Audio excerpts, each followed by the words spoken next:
Hi hello ನಮಸ್ತೆ, this is Shruti from Shruti jewellery. ನಾನಿವಾಗ ತಂದಿರೋದು ಒಂದು ಫೈನ್ ಕ್ವಾಲಿಟಿ ಕಾಂಬೋ ಸೆಟ್ ತಂದಿದ್ದೀನಿ. ನೀವು ನೋಡ್ತಾ ಇರ್ಬೋದು, ವೇರ್ ಮಾಡಿದ್ದೀನಿ. ಗ್ರೀನ್ ಕಲರ್ ಡ್ರೆಸ್ ಆಗಿರೋದ್ರಿಂದ ಇದು ತುಂಬಾ ಚೆನ್ನಾಗಿ ಕಾಣಿಸ್ತಾ ಇದೆ. ಅಂಡ್ ಕಾಂಬೋ ಸೆಟ್ ಇಯರಿಂಗ್ಸ್ ಕೂಡ ಪುಟ್ಟದಾಗಿದೆ, ಮಕ್ಕಳು ಕೂಡ ವೇರ್ ಮಾಡ್ಬೋದು. ಅಂಡ್ ಕೆಳಗಡೆ ಇಲ್ಲಿ ಜುಮ್ಕಾ ಬಂದಿದೆ, ನೀವು ನೋಡ್ಬೋದು. ಜುಮ್ಕಾ ವಿತ್ ಗೋಲ್ಡ್ ಬಾಲ್ಸ್ ಬಂದಿದೆ. ಈ ಈ ಸೇಮ್ ಕ್ವಾಲಿಟಿ ಸ್ಟೋನ್ಸೇ ನೆಕ್ ಪೀಸಲ್ಲಿ ಇರೋದು. ಸೊ ಕ್ವಾಲಿಟಿ ಅಂತೂ ಕಾಂಪ್ರಮೈಸೇ ಇಲ್ಲ, ಅಷ್ಟು ಚೆನ್ನಾಗಿದೆ. ನಿಮಗೆ ಇದರಲ್ಲಿ ಕಲರ್ಸ್ ಕೂಡ ಅವೈಲಬಲ್ ಇದೆ. Red colour, blue colour, C blue colour, sky blue colour, C blue ಕೂಡ ಅವೈಲಬಲ್ ಇದೆ. ರೆಡ್ ಕಲರ್ ಒಂದು, ಈ ಕಲರ್ ಒಂದು, ಅಂಡ್ ಡಾರ್ಕ್ ಬ್ಲೂ ಕೂಡ ಇದೆ. And one more last colour black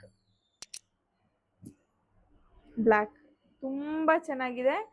ಒಂದೊಂದು ಇಂತ ಚೆನ್ನಾಗಿದೆ, ಅಷ್ಟು ಚೆನ್ನಾಗಿದೆ. ಸೊ ಜ್ಯುವೆಲ್ರಿ ಕಲೆಕ್ಷನ್ ಅಲ್ಲಿ ಇದೊಂದು ಐಟಮ್, ಇದೊಂದು ನೆಕ್ ಪೀಸ್ ನಿಮ್ಮ ಹತ್ರ ಇದ್ರೆ ತುಂಬಾ ಚೆನ್ನಾಗಿರುತ್ತೆ. ಅಷ್ಟು ಫೈನ್ ಆಗಿದೆ, ಅಷ್ಟು ಚೆನ್ನಾಗಿದೆ. ಸಿಂಪಲ್ ಆಗಿ ಕೂಡ ಇದೆ, ನಿಮ್ಗೆ ಓವರ್ ಅನ್ಸಲ್ಲ. ನೋಡಿ, ಮಕ್ಕಳು ಕೂಡ ವೇರ್ ಮಾಡಿದ್ರೆ ಅಷ್ಟು ಚೆನ್ನಾಗಿದೆ, ಅಷ್ಟು ಬೊಂಬಾಡ ಕಾಣಿಸುತ್ತೆ. ಸೊ ಬೇಗ ಬುಕಿಂಗ್ಸ್ ಅಲ್ಲಿ ಡಿಸ್ಕ್ರಿಪ್ಷನ್ ಕೊಟ್ಟಿರೋ ನಂಬರ್ನ ಕಾಂಟ್ಯಾಕ್ಟ್ ಮಾಡಿ, ಶಾಪ್ ಕೂಡ ವಿಸಿಟ್ ಮಾಡಿ. Thank you so much.